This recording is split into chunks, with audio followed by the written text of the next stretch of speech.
Vítejte na channelu Fozimoruji creepypasty. Dneska se podíváme na creepypastu s názvem Dýchá to, krvácí to, množí se to. Vždycky jsem byl nemocné dítě. Nikdy to nebylo tak zlé, aby to opravňovalo cestu do nemocnice, ale vždycky to nade mnou viselo.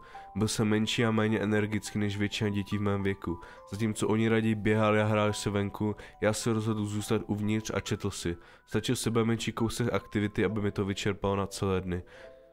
Nebyl to špatný život, ale určitě vidím, jak se ze mě stal introvertní člověk, který jsem dnes. Utěšoval jsem se v knihách a skrze ně jsem prožíval svět. Až když mi bylo 23, začal jsem o sobě pochybovat. Zdálo se, že všichni kolem mě se vdávají a usazují, ale já ne. V práci jsem měl pár přátel, ale nikoho, s kým bych se ve volném čase opravdu stýkal. Moje rodina byla pryč, ztratil jsem otce ve velmi mladém věku na infarkt způsobený celoživotním vysokým cholesterolem a moje matka zemřela krátce poté, co jsem absolvoval vysokou školu s extrémně zhoubnou formou adenkokarcému slinivky.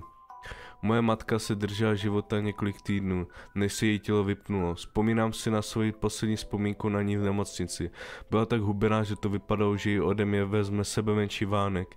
Její oči byly jasné a hořečnaté a její kůže zažloutala jako stránky staré knihy. Utěšující prostředek Demerol, který podávali, aby jí ulehčili její poslední okamžiky, jí připravil všechno souvislá poslední slova. Jenom mi zírá svýma sklenýma očima, když pro ní nakonec nastal konec. Sevřel jsem její ruku, ale jako by tam ani nebyla. Řekl jsem mi, že ji miluju, neodpověděla. Jen zavřela oči a nechala všechno plynout. Rozhodl jsem se, že je čas, abych udělal totéž. Neměl jsem poblíž žádnou blízkou rodinu ani skutečné přátele. Byl jsem na světě sám. Poslal jsem 2týdenní výpověď v malé firmě, která byla tak laskavá, že mi zaměstnala s čerstvým zrakem z vysoké školy. A opustil město krátce po matčině pohřbu. Upřímně řečeno, nechtěl jsem tam déle zůstat. Všechno mi to připomínalo. Co bylo pryč a o co jsem přišel. Po prodeji našeho domu a vyřízení záležitostí její vůle jsem měl dost na to, abych se dostal daleko. Vybral jsem si venkov, chtěl jsem být chvíli sám se svými myšlenkami. Cítil jsem, že potřebuji nějaký čas, abych si vše propracoval a rozhodl se můj další postup. Toto privilegium mi poskytlo mé dědictví. S odstupem času si uvědomuji, že to byla nejhorší možná volba v mém životě. Žít sám jen s myšlenkami, které mi budou dělat společnost, namile daleko od nejbližšího souseda. Jen prohloubil můj pocit izolace. Byl jsem sám se svými myšlenkami a rychle jsem si uvědomil, že žádná z nich není dobrá. Myslím, že můj duševní stav jen urychlil můj pád do nemoci. Všechno začalo, když jsem si všiml malé hmoty na mé levé paži těsně pod kůží. Růst byl velký asi jako hrášek a mohl jsem s ním pohybovat pod kůži asi o čtvrt palce v každém směru. Zpočátku jsem si říkal, že jde o tukové zásoby a není se čeho bát. Po palpaci jsem pocítil mírné nepohodlí, ale ne více než při manipulaci s jakoukoliv jinou částí těla. A když jsem si všiml, že pomalu roste, začal jsem mít obavy. Nakonec jsem se zhroutil a šel jsem k lékaři, který mi ujistil, že se pravděpodobně jedná o lipou nebo xantom a není se čeho obávat. Ujistil mi, že je to příznak vysokého cholesterolu než příznak rakoviny. Vysvětlil, že když mi rodina, anamnéza a genetika nepomohly, nemusí to nutně znamenat, že nemůžu žít dlouhý a zdravý život. Stále jsem se nebyl jistý tou bulkou, což mě vedlo k tomu, že jsem se zeptal, jestli bychom ji nemohli jít na biopsii. Zdůvodnil to tím, že to není ve skutečnosti potřeba, že jsou neškodní, jelikož se hmota pod mou kůži pohybovala. Znamenalo to, že byla zapouzdřená a byla pravděpodobně neškodná. Řekl, že získání vzorku by jen potvrdilo to, co už víme, a stalo by mi to asi $300. Doporučuji mi, abych omezil čerstvé maso a vrátil se.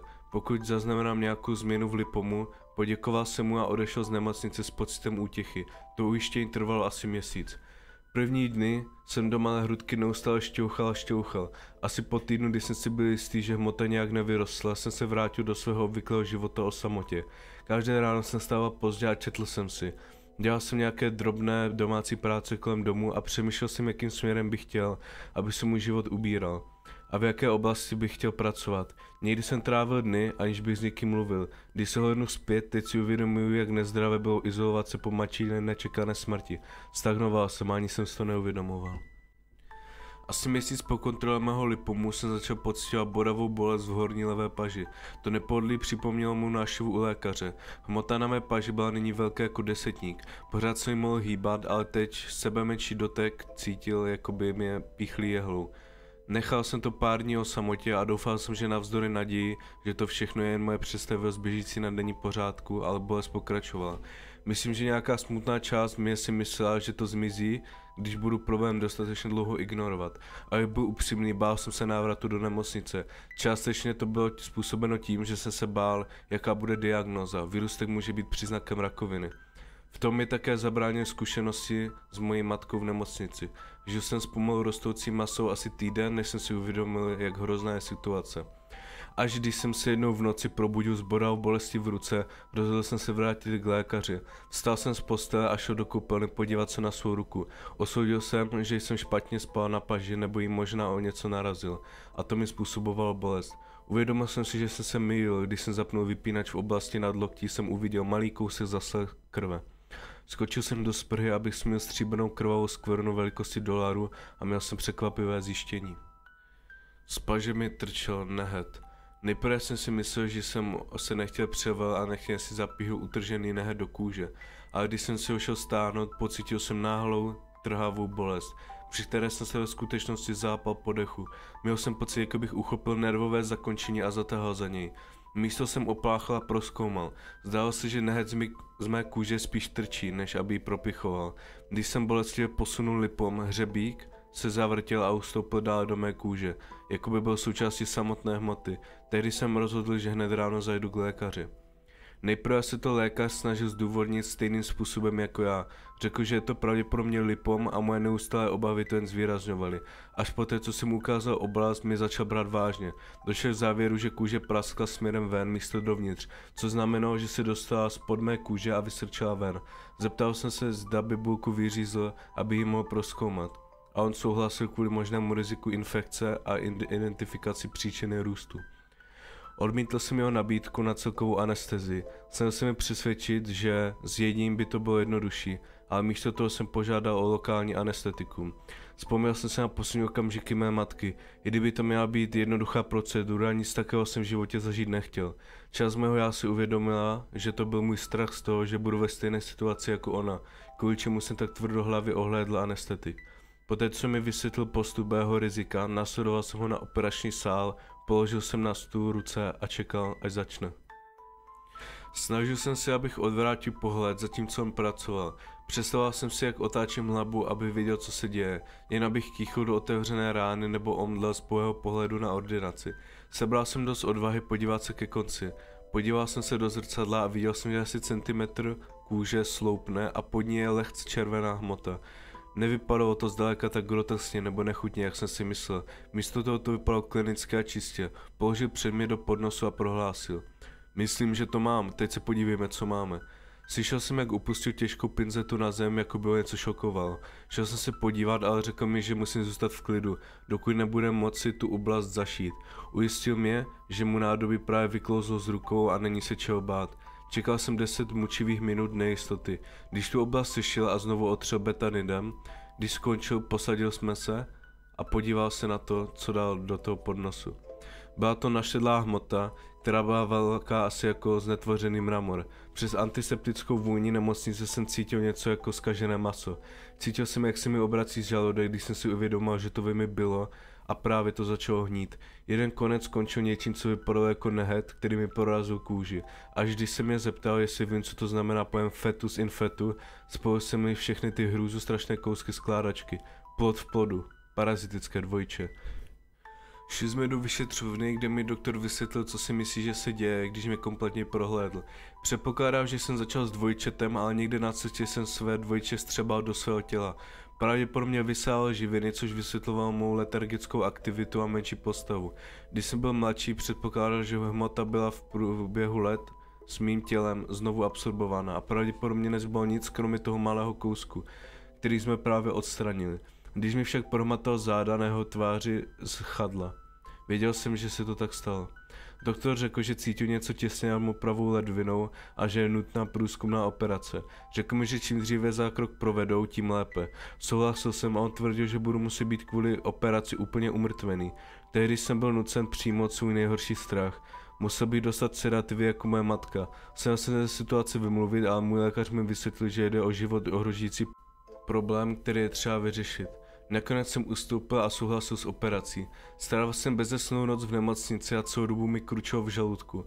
Modlil jsem se, aby mi kručilo v břiše z toho, že jsem celý den nejedl, spíše než z částečně vytvořeného plodu mého dvojčete ve mně. Anesteziolog dorazil asi hodinu poté, co jsem se probudil a promluvil se mnou, krok za krokem. Dal mi jehlu do paže a připojil ji k IV vaku. Zeptal se na mě, jestli jsem připraven a já přikývu. Vyděšený z toho, co se děje a vyděšený ze své prognózy. Řekl mi, že všechno bude v pořádku a pak pověsil IV vak naplněný fyziologickým roztokem, ativanem a anestetikem.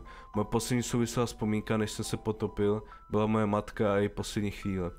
Co se stalo potom, bylo nejhorších 5 hodin mého života. Pamatuju si, že jsem ve svém omámení slyšel hudbu. Nejprve jsem si myslel, že je operace u konce, dokud jsem neslyšel, jak chirurg mluví do hudby a žádá o navíječ, který udržel chirurgickou oblast otevřenou. V tu chvíli mi napadly 2 děsivé myšlenky. První bylo, že Anaconda Nicki Minaj byla jednou z nejnepříjemnějších písní, které lze slyšet hrát na operačním sále. Druhým bylo, že budu celou operaci při vědomí. Zalepily mi oční víčka, tady jsem nic nevěděl, ale všechno jsem slyšel. Když jsem tam ležel a nemohl jsem se pohnout během drsného refrénu X Don't Give It To Ya od DMX, hlavní chirurg se zeptal, zda to, co vidí, je skutečně to, co tvoří hmotu. Slyšel jsem, jak jedna z asistujících sester roubí, když dala vyříznutý materiál do pánve. Vymlouvala se a někde žertovala, že není dobrá, když se situace chlupí. Lidé kolem něj sténali nad slovní hříčkou, které jsem nerozuměl, dokud mi neukážu, co vytáhli. Byl jsem na operaci 5 hodin, po celou dobu jsem byl přivědomý a ochrnutý. Na slyši jsem nic necítil a slyšel jsem každý vtip, popichové a drby. Slyšel jsem cvičení, když Bovie, jméno jsem se asi vyhledal později, řezal do kautyrezovalé řezy. Těch 300 minut bylo těch nejmučivější okamžiky v mém životě. Připomínalo mi to, jako bych na tom stole seděl celou věčnost a poslouchal hudbu, slovní hříčky a zvuk své vlastní operace. Nejhorší na tom bylo uvědomění, že nevidím, co dělají a musím si představovat, co se se mnou děje. Moje schopnosti se vrátily chvíli po operaci. Ošetřující sestře si nic neřekl. Chtěl jsem věřit, že to, co se stalo, se ve skutečnosti nestalo. Sestra váhá, zda mi má ukázat, co odstranili. Ale věděl jsem, že potřebuju uzavření. Řekli mi, že to chirurg ukáže a že mi dá aktuální informace. Čekal jsem 30 minut a představoval si tu hrůzi, kterou ze mě sejmuli, než dorazil. Vzal mě do zadní místnosti, kde mi ukázal hmotu plovoucí ve formaldehydu. Byl velký asi jako baseballový míč a pokryté vlasy. Drobnými zuby a šedivějícím masem. Vypadalo to jako něco vytažené přímo z The Thing od Johna Carpentera. Řekl mi, že operace byla úspěšná a odstranil většinu růstu. Když si všiml z mého znepokojení, uklidníme vysvětlením, že se mi na páteř v děloze přitavila malá hmota a že bylo nebezpečné pokoušet si ji odstranit. Vysvětlil mi, že moje tělo to objezdilo a zapouzdřilo a žádné nebezpečí nehrozí. Pokus jeho odstranění by mi mohl nechat ochrnutého od pasu dolů. Poděkoval jsem mu a několik dní se zotoval v nemocnici, než jsem mohl jít domů. Hned jak jsem přišel domů, podíval jsem se do zrcadla. Na břiše jsem měl malou linii stehu a na zádech, kde mi odstranil parazitické dvojče. Chtěl jsem si jen hodit všechno za hlavu a zapomenout na to, co ve mně rostlo a hnilo. Chtěl jsem zapomenout na to, co jsem si pamatoval z operace, selhal jsem v obou frontách. Další měsíc jsem trávil v chemickém omámení. Lékaři mi přepsali Oxycontin na bolest. Zpočátku jsem váhal, zda si to vzít vzhledem k mé historii, ale bolest mé ruky mě nakonec donutila si je vzít. Upřímně řečeno, bylo to příjemné. Cítil jsem se jako koule tepla ve středu mého jádra, která se mi rozšířila po celém těle asi 30 minut poté, co jsem si vzal dávku. Tyto 4 týdny uběhly jako rozmazaná hřejivá vzpomínka, aniž by se stalo něco zajímavého. Bylo to tak příjemné, že jsem dokonce doktora pod záminkou bolesti otravoval, aby mu dal další režim Oxycontinu. Asi 2 týdny poté, co jsem dopil láhev, se začaly dít zvláštní věci. Zpočátku jsem předpokládal, že moje zvýšená chuť k jídlu je tím, že se po operaci vrátil k normální stravě a po měsíci opioidů potlačovali můj hlad. Nicméně jsem jedl víc než obvykle. Obvykle jsem si uvařil něco k jídlu a sedl si s knihou. Jak jsem se v knize ztratil, tak bych ani nejedl. Někdy jsem dokončil několik kapitol, než jsem si uvědomil, že jsem snědl několik talířů jídla. Nic mi na to nenapadlo, jen jsem předpokládal, že vyříznutá hmota mi uvolnila nějaké místo v žaludku. Bolesti žaludku bylo těžší vysvětlit. Nakonec jsem se zhrotil poté, co bolesti pokračovaly a šel jsem k lékaři. Ohmatal bolest a chvíli jsem si povídal, než mi vysvětlil, že je to pravděpodobně vedlejší účinek opakovaného užívání opioidů. Řekl, že je běžné, že dlouhodobé užívání způsobuje pocity nevolnosti, nepohodlí a někdy dokonce a hned doje. Podíval se na mě způsobem, který naznačoval, že chci požádat o další předpis. Nebyl jsem, aby byl úplně upřímný, aby důstatek byl dostatečný, aby mi zabránil naléhat na problém. Souhlasil jsem s jeho vysvětlením a odešel, aniž bych diskutoval o svém nepohodlí. Nepohodlí pokračovalo několik týdnů před bodem zlomu. Probudil jsem se uprostřed noci a křičel v agónii. Pocítil jsem ostrou bolest v boku a ve svém zmatku jsem došel k závěru provázeném spánkem. Byl jsem pobodán. Zběsil jsem se rozjížděl po svém pokoji, jestli jsem nenašel nějaké známky ve třelce, ale nic tam nebylo. Zamířil jsem do koupelny, abych se podíval na okolí. Přál bych se, abych byl bodnut. Místo toho mi na zádech chyběl kus kůže o velikosti čtvrtiny. Byl jsem pokousaný. Ráno nebylo možné zaměnit za nic jiného. Viděl jsem oblast, kde mi zuby škrábaly a zařezávaly se do kůže, jako by byla zevnitř chřípnutá a vytržená do roztrhané díry. Snažil jsem se zablokovat vzpomínku na to, jak vypadala hmota, která mi byla odebrána. Byla to směs vlasu šedivějícího masa a zubů. Nebudu lhát, úplně jsem se psychicky zhroutil, když jsem si spojil všechny tečky. Schoval jsem se do fetální polohy a začal jsem nekontrolovaně plakat. Bylo toho příliš, opakující se myšlenka poskakovala v mé hlavě, jako motýlí v břiše. Proč já? Začal jsem mít záchvat paniky na studené podlaze. Proč já? Začal jsem hyperventilovat a nemohl jsem popadnout dech. Proč já? Myslím, že jsem se v tu chvíli zbláznil, protože další věc, kterou jsem slyšel, byla: to je v pořádku. Budeme v pořádku. Rozhlédl jsem se a napůl jsem čekal, že za mnou někdo vejde v koupelně, ale nikdo tam nebyl. Až když hlas opakoval tato slova, uvědomil jsem si, odkud vychází. Vychází z mé díry na mých zádech. Cokoliv bylo ve mně, mluvilo to se mnou. Vstal jsem, musel jsem do nemocnice, měl jsem psychotickou epizodu a pravděpodobně jsem trpěl jinou mší. Když jsem zamířil ke dveřím, znovu promluvil, jeho hlas byl hlasitější než sípání respirátoru. Nechoď, ublížili mi. Nevím, proč jsem reagoval. Kdybych měl hádat, přičítal bych to směšnosti situace a mému úplnému duševnímu zhroucení o chvíli dříve. Něco ve mně rostlo jako stvoření z vetřelce, které umí mluvit. Měl jsem s křikem sprintovat do nejbližší nemocnice a místo toho jsem promluvil roztřeseným, nejistým hlasem. Musíš, ubližuješ mi. Pokud to neudělám, můžeš mě dokonce zabít. Co kdybych to neudělal? Mohu se posouvat zatímco rostu. Zlám tu tak, aby to nebolelo, dokud nebudu připraven. A pak můžeme společně pracovat na tom, aby to bylo co nejméně bolestivé, aby jsme oba mohli žít. Připraven na to? Dokud nebudu dostatečně silný, abych opustil své tělo. Právě ty nejsem dost silný, abych přežil mimo tebe. Jen potřebuji, abys mě pár měsíců vydržel. Prosím, zabij mě v nemocnici. Bratře, můžu být tvůj přítel, chci být jen s tebou, nechci, abys byl osamělý. Prosím, nezabij mě. A byl úplně upřímný, nevím, co mi přimělo souhlasit. Mohl jsem pokusit vysvětlit své tehdejší smýšlení. Právě jsem měl nejhorší zážitek svého života na chirurgickém sále. Kdybych to měl po svém, už bych se nikdy do nemocnice nevrátil. Nechtěl jsem, abys to znovu opakoval, to, co se mi stalo poprvé. Také jsem nechtěl znovu prožívat vzpomínky na matčinský oný pohled, když jsem jí držel za ruku a čekal, až zemře. Věc rostoucí ve mně slíbila, že mi neublíží. Nevím, ale poslech toho tichého tónu mě uklidňoval. Mluvilo to způsobem, který mi slíbila, že mi už neublíží. Nevím, ale poslech toho tichého tónu mě uklidňoval. Mluvilo to způsobem, který mi připomínal knučení psů a pláč dětí. Hlas zněl slabě a vyděšeně. Slíbil jsem, že nebudu chodit doktorům. Myslím, že právě tyto důvody mi přiměly souhlasit s nejhloupějším rozhodnutím, jaké jsem kdy v životě udělal. Prvních pár dní byly ty nejtrapnější chvíle, které jsem kdy zažil v mém životě. To a tam jsem cítil, jak se to ve mně posouvá a omlouvá se. Když se to pohnul způsobem, který mi přinášel nepohodlí, vysvětloval to tím, že operace to pouze pokazila. Potřeboval by nějaký čas, aby se zahojila a znovu vyrostl. Protože byl ve stádiu plodu a mohl produkovat fetální kmenové buňky k regeneraci. Splnil svůj slib a bolest, kterou jsem prožíval týdny, zmizela. Velká část mi byla stále hraná k tomu, abych šel k lékaři a nechal si odstranit své parazitické dvojče. Myslím, že jediná věc, která mi v tom bránila, bylo to, jak vyděšeně ten hlas zněl a uvědomění si, že bych zavraždil žijícího, dýchajícího člověka. Až jednou v noci při večeři jsem si procitl nějaké skutečné spojení.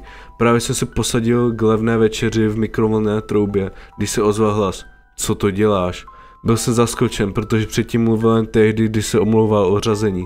Odpověděl jsem, že jím a čtu si povídku. We can remember it, you're Walson. Z antologie. Požádal mi, abych mu ten příběh pročetl. A já to udělal. Přečetl jsem mu odstavec mezi každým soustem jídla. Když jsem dokončil jídlo i příběh, zeptal se, jestli bych mu mohl přečíst další příběh. Celou noc jsme četli a diskutovali o různých příbězích, protože mě baví víc žánrů. Čtu hlasu širokou škálu příběhu. Když tiše naslouchá, až když se slunce vkradlo skrz žaluzie, uvědomil jsem si, kolik času uběhlo. Při rozhovoru se svým dvojčetem se ztratil pojem o čase. Přečetli jsme desítek povídek a strávili hodiny povídáním o nich, které se nám nejvíc líbily. Šel jsem spát poté, co jsem svému společníkovi slíbil, že v tom budeme pokračovat později.